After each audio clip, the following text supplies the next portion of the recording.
A quick recall into redox reaction. Redox reactions are reactions in which one species is oxidized and another one is reduced. Oxidation means addition of oxygen, removal of hydrogen, or removal of electrons.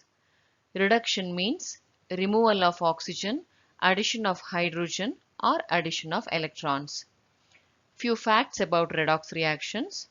Oxidation and reduction occurs simultaneously in a redox reaction.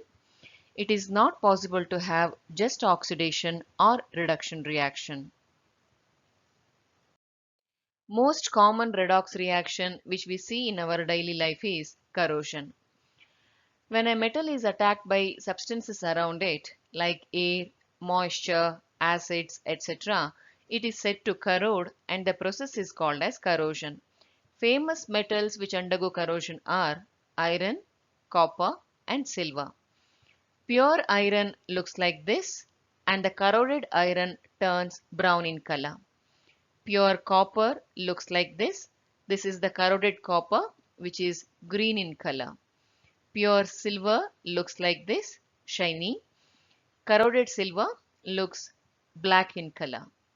We know that in a redox reaction, reduction and oxidation occur simultaneously.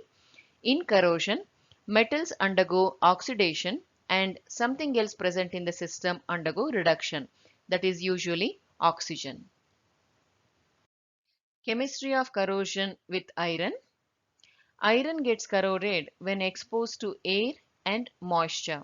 Chemically, iron metal reacts with oxygen that comes from air and water which comes from moisture, giving Fe2O3.H2O, that is nothing but rust, and it is brown in color.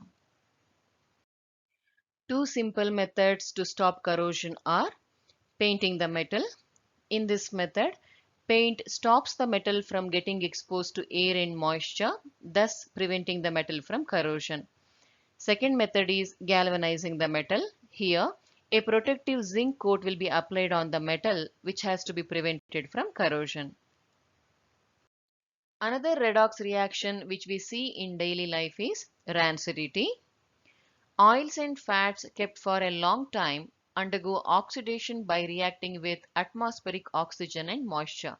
With this, their smell and taste change, and this is called as rancidity. To prevent the food from becoming rancid, one can add antioxidants to the food. This prevents the oxidation reaction. Or one can store the food in airtight container with minimal empty space. This slows down the process of oxidation and food will remain as such for a longer period of time. Minimal empty space makes sure that less oxygen is present in the container. Or one can fill the food packets with nitrogen gas. This also stops the process of oxidation by eliminating oxygen content in the food packet.